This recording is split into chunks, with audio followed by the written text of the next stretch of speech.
Jadi di sini saya ucapkan terima kasih atas kesempatan Bapak Pengusaha 2 yang telah memberikan waktunya untuk menyaksikan hasil dari saya. Oke, kita lanjut ke pembahasan di belakang.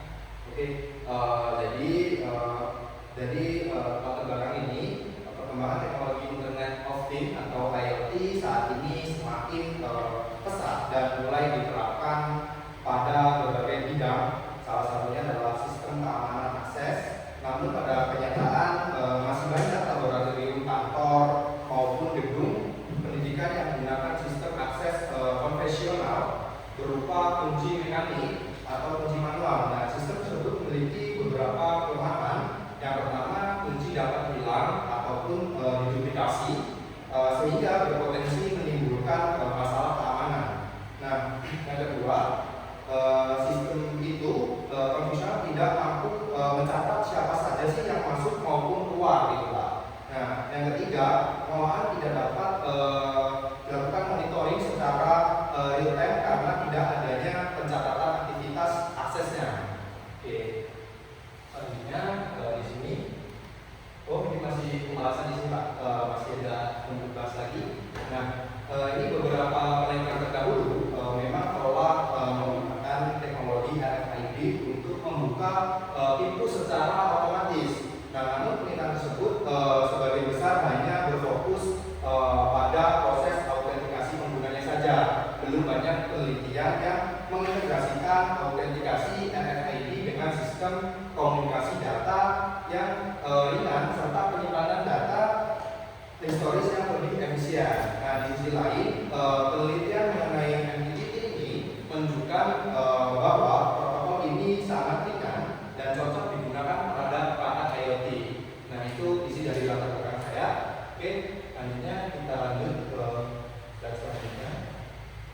Oke, di sini kita akan membahas rumusan masalah dan tujuannya. Jadi berdasarkan latar belakang yang telah dijelaskan sebelumnya, maka terdapat beberapa rumusan masalah dalam penelitian ini. Nah, rumusan masalah yang pertama adalah di sini bagaimana sih cara merancang dan membangun smart gate berbasis RFID yang mampu melakukan autentikasi pengguna secara cepat dan akurat. Nah, rumusan masalah yang kedua yaitu bagaimana mengintegrasikan protokol MQTT dan database string series ke InfluxDB agar akses dapat dikirimkan dan disimpan secara real time. Oke, jadi kemudian rumusan masalah yang ketiga adalah bagaimana mengukur performa sistem berdasarkan pengujian quality of service atau cost dengan cost sesuai standar TIPON untuk menjawab rumusan masalah tersebut. Penelitian ini memiliki 3 tujuan utama. Dan tujuan utama yaitu merencanakan masalah tersebut dan membangun sistem smart gate menggunakan RFID dan microcontroller ESP32. Nah, tujuan yang kedua yaitu mengintegrasikan MQTT dan InfluxDB sehingga seluruh aktivitas akses dapat dimonitor secara real time melalui dashboard Grafana. Dan sedangkan tujuan yang ketiga yaitu melakukan evaluasi seluruh aktivitas terhadap performa sistem melalui pengujian black box testing dan pengukuran parameter cost-nya yang meliputi delay, output, dan target loss-nya. Nah, selanjutnya melalui tujuan tersebut diharapkan sistem itu yang dibangun tidak hanya berjalan secara fungsional tetapi juga memiliki performa jaringan yang baik. Oke, kita lanjut ke slide selanjutnya. Oke, di sini kita akan membahas manfaat penelitian. Jadi penelitian ini yang diharapkan memberikan manfaat baik secara teoritis maupun praktis. Dari sisi teoritis, penelitian ini dapat menjadi lebih referensi bagi penelitian selanjutnya yang akan berkaitan dengan pengembangan sistem keamanan berbasis Internet of Things atau disebut dengan IoT. Oke, khususnya yang memaparkan RFID, MQTT, database string series. Nah, selain itu penelitian ini juga memberikan gambaran mengenai implementasi protokol MQTT dalam sistem kendali akses serta evaluasi performa berdasarkan parameter yang ada. Nah, sedangkan dari sisi praktis yang dibangun mampu meningkatkan keamanan karena hanya menggunakan memiliki kartu RFID terdaftar yang dapat membuka akses gerbang itu. Nah, kemudian seluruh aktivitas pengguna akan tercatat secara otomatis sehingga pengelola dapat mengetahui riwayat akses tanpa kapan saja. Jadi tidak perlu ribet. Nah, selain itu dashboard di Grafana memberikan administrator memantau aktivitas akses secara real time tanpa harus berada di lokasi. Jadi bisa dipantau lewat aplikasi Telegram, Pak misalnya. Oke, kita lanjut ke bahasan selanjutnya.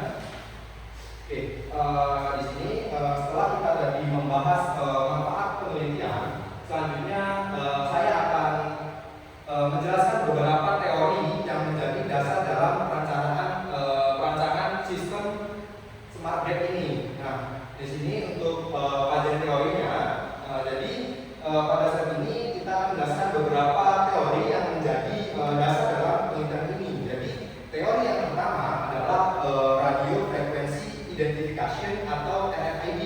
Nah, RFID ini merupakan teknologi identifikasi nirkabel yang bekerja menggunakan gelombang radio. Pada penelitian ini saya itu menggunakan RFID RC532 yang berfungsi membaca UID maksudnya atau unique identifikasi, dan setiap kartu RFID UID tersebut nantinya akan digunakan sebagai identitas pengguna untuk menentukan apakah akses dapat diberikan atau tidaknya, gitu Pak. Nah, teori yang kedua ISP32. Nah, ISP32 ini merupakan microcontroller yang mewakili fitur Wi-Fi dan Bluetooth bawaan sehingga sangat cocok digunakan pada sistem Internet of Things atau hubungan IoT. Jadi dalam penelitian ini ISP32 berfungsi sebagai pusat kendali sistem ISP32 dan menerima data dari RFID. Nah, memvalidasi UID, mengendalikan relay untuk membuka atau menutup solenoid, door lock atau gerbang, kemudian mengirimkan data secara akses ke server melalui protokol MQTT. Oke, jadi di sini kita akan membahas ke InfluxDB-nya. Jadi InfluxDB itu merupakan database series yang dirancang untuk menyimpan berdasarkan waktu atau timestamp seluruh aktivitas akses pengguna akan disimpan ke dalam InfluxDB sehingga riwayat akses dapat dianalisis kembali apabila diperlukan. Oke, jadi untuk costnya di sini merupakan parameter yang digunakan visualisasi data, dan data yang tersimpan di InfluxDB akan ditampilkan dalam bentuk dashboard sehingga administrator dapat memantau aktivitas secara real time. Oke, kita lanjut ke slide selanjutnya. Oke, di sini kita akan membahas penelitian terdahulu. Setelah mengetahui teori yang digunakan, selanjutnya akan menjelaskan penelitian terdahulu yang menjadi dasar penyusunan penelitian ini. Oke, jadi yang pertama, jadi pada penelitian ini saya itu melakukan studi terhadap beberapa penelitian terdahulu yang terkait dengan sistem smart gate berbasis Internet of Things ini. Nah, jadi penelitian pertama membahas implementasi RFID sebagai sistem keamanan akses. Hasil penelitian tersebut menunjukkan bahwa RFID ini mampu meningkatkan keamanan dibandingkan penggunaan kunci dan konvensional. Nah, namun kelemahan adalah sistem belum memiliki penyimpanan log historis. Nah, penelitian berikutnya membahas implementasi protokol MQTT pada perangkat IoT. Nah, hasilnya menunjukkan bahwa MQTT itu memiliki performa komunikasi yang ringan dan stabil. Tetapi penelitian tersebut belum mengintegrasi sistem autentikasi aksesnya. Nah, berdasarkan beberapa penelitian tersebut dapat kita simpulkan ya bahwa sebagian besar penelitian masih membahas RFID, MQTT, dan InfluxDB secara terpisah. Nah, sedangkan penelitian yang saya lakukan itu mencoba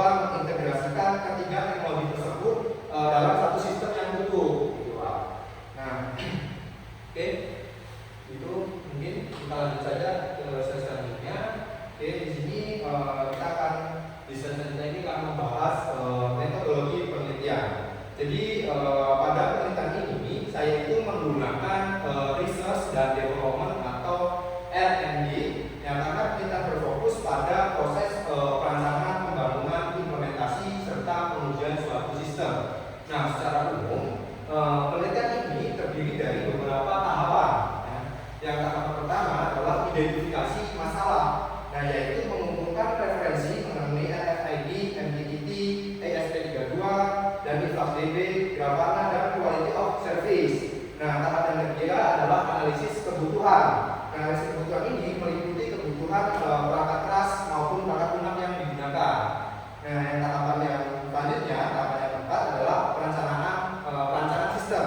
Nah, perencanaan sistem itu yaitu merakit seluruh perangkat keras dan melakukan pemrograman SP32 serta konfigurasi MPPT, broker, InfluxDB, dan Grafana. Dan tahap yang terakhir atau tahap yang kelima yaitu pengujian evaluasi, yaitu melakukan black box testing dan pengukuran quality of service menggunakan Berserk, aplikasi Berserk itu Pak. Nah, melalui tahap tersebut diharapkan sistem ini dapat dibangun bekerja sesuai kebutuhan dan memiliki performa komunikasi data yang baik. Oke, kita lanjut ke slide selanjutnya. Oke, di sini kita akan membahas objek penelitian. Jadi pada penelitian ini objek itu digunakan terdiri dari beberapa komponen utama, yaitu komponen pertama adalah ISP32 sebagai pusat kendali sistem, dan untuk komponen yang kedua yaitu RFID RS522 yang berfungsi membaca UID kartu pengguna. Dan selanjutnya ada relay yang ini digunakan untuk mengendalikan solenoid door atau lock atau gerbang, sehingga gerbang ini dapat terbuka ataupun tertutup secara otomatis. Nah, kemudian terdapat MQTT broker atau MTX ya, yang berfungsi sebagai perantara komunikasi antara ISP32 dengan server.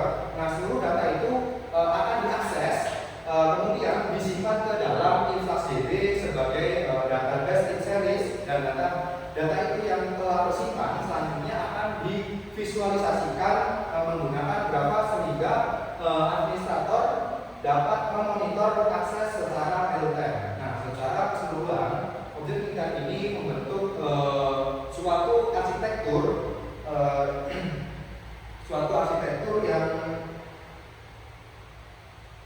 yang disimpan pada database sebagai database in series. Oke, selanjutnya kita akan bahas di teknik analisis datanya. Oke, jadi di sini pada penelitian ini terdapat dua jenis pengujian utama, yaitu black box testing dan quality of service atau COS. Jadi pengujian pertama adalah black box testing, yaitu black box testing itu digunakan untuk menguji apakah seluruh fungsi sistem telah berjalan sesuai dengan kebutuhan tanpa melihat kode program yang disimpan. Nah, pada pengujian ini saya itu membuat beberapa skenario diantaranya. Yang pertama itu ada kartu RFID yang terdaftar, yang kedua ada kartu RFID yang tidak terdaftar, dan yang selanjutnya yang ketiga ada kondisi ketika tidak ada kartu yang ditempelkan, dan yang keempat gangguan koneksi MPPT, yang selanjutnya yang terakhir serta pengujian dashboard Grafana. Oke, jadi setiap skenario ini dibandingkan antara keluaran yang diharapkan dengan keluaran aktual sistem. Jadi apabila hasilnya itu keduanya sesuai, maka sistem dinyatakan berhasil pada skenario tersebut. Oke, jadi parameter yang pertama yaitu adalah delay. Jadi delay ini merupakan yang dibutuhkan sejak data dikirimkan dari ISP32 hingga menerima oleh MQTT broker. Nah, semakin kecil delaynya, maka semakin baik performa komunikasi data. Jadi untuk parameter yang kedua adalah throughput.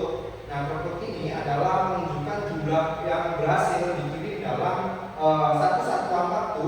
Jadi semakin besar nilai throughputnya, maka semakin baik kemampuan jaringan dalam mentransmisikan datanya.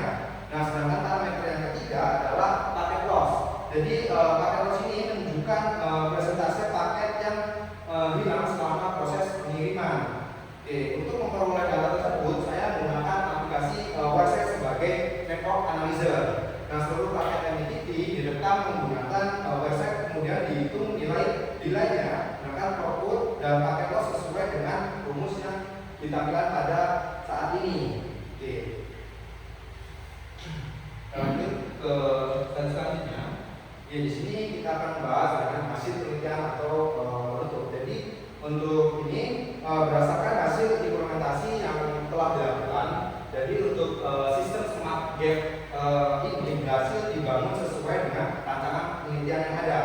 Nah, jadi seluruh perangkat keras mulai dari RFID dan ERC522 dan ESP32, relay, solenoid atau download atau getar, LCD dan buzzer untuk otomatis gerbangnya jika terbuka atau tertutup dan berhasil terintegrasi dengan baik. Nah, selain itu komunikasi data menggunakan MQTT juga berjalan dengan lancar.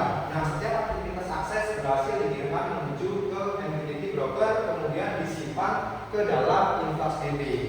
Oke, jadi kita akan membahas kesimpulannya.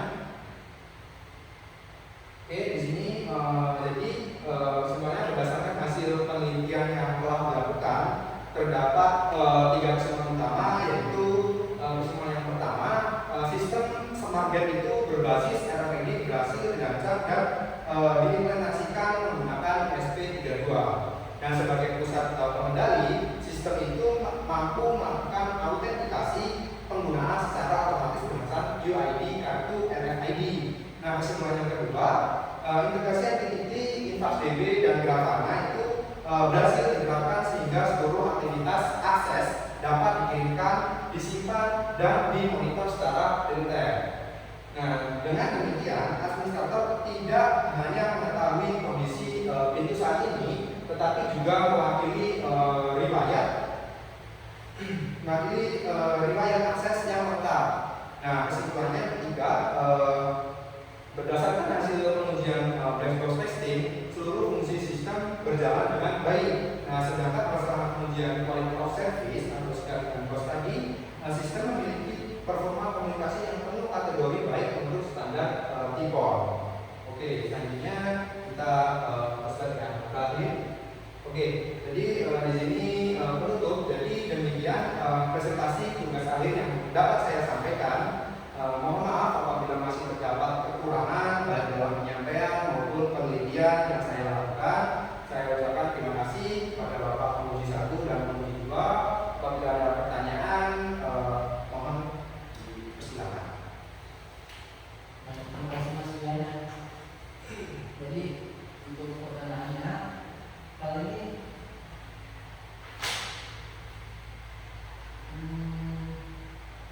kenapa sih Anda itu memilih RFID sebagai metode autentikasinya? Kenapa nggak menggunakan fingerprint atau Face ID seperti yang relevan di dalam masyarakat? Terima kasih Bapak Penguji 1, Bapak Edi Saputra. Di sini saya akan menjawab terlebih dahulu. Oke, jadi saya itu memilih RFID karena penelitian ini lebih menitik beratkan pada integrasi sistem IoT, khususnya komunikasi data menggunakan MQTT serta penyimpanan data menggunakan database in series. Nah, selain itu RFID juga memiliki keunggulan, yaitu biaya implementasi yang lebih rendah, proses autentikasinya yang sangat cepat, serta mudah diintegrasikan dengan microcontroller ESP32. Oke, mungkin itu apakah sudah cukup? Banyak salah satu. Terima kasih. Oke, apabila ada pertanyaan dipersilakan Bapak. Baik, Rian Ramadan ya. Iya. Oke, tadi saya melihat beberapa dari slide Anda. Di sini saya ingin bertanya, apa sebenarnya research gap penelitian yang Anda lakukan itu? Baik Pak, terima kasih atas pertanyaannya. Di sini saya akan menjawabnya. Jadi research gap dari penelitian ini berasal dari hasil studi literatur terhadap penelitian terdahulu. Jadi sebagai penelitian hanya membahas RFID sebagai media autentikasi. Sebagian lagi hanya membahas menggunakan komunikasi MQTT. Dan sedangkan penelitian lainnya hanya membahas menggunakan InfluxDB sebagai database in series. Nah, belum ditemukan penelitian secara langsung mengintegrasikan RFID, MQTT, database in series. Nah, oleh karena itu penelitian ini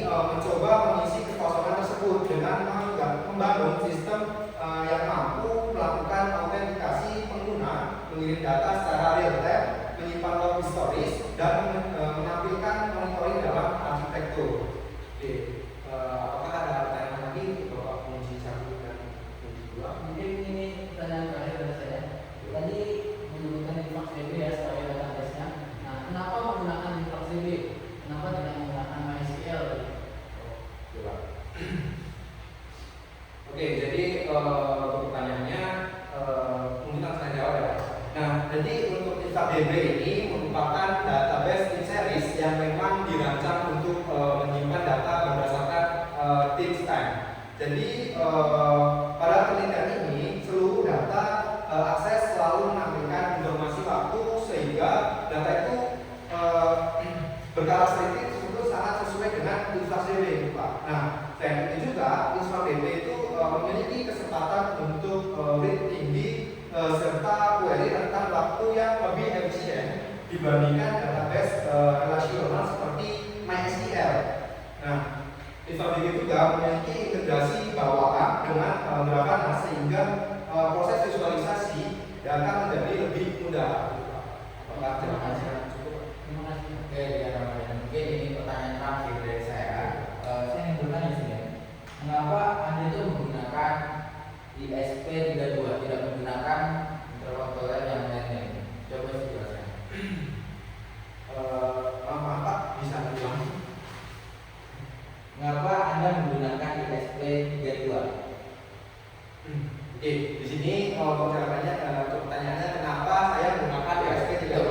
Jadi ISP32 itu dipilih karena memiliki query bawaan sehingga tidak memerlukan modul tambahan. Nah, selain itu ISP32 memiliki performa prosesor yang lebih tinggi dibandingkan ISP8266 yang memiliki jumlah GPU yang lebih banyak, mendukung komunikasi SPI dengan RFID IRC522 serta sangat sesuai untuk aplikasi Internet of Things atau IoT itu, Pak. Itu Pak jawabannya. Terima kasih dan Ramadan. Kalau saya ya, saya sih cukup. Terima kasih Pak. Bisa ditutup, Mas ya. Oke, untuk presentasi kali ini mungkin cukup sekian. Apabila ada kesalahan, saya mohon maaf. Saya Dedi.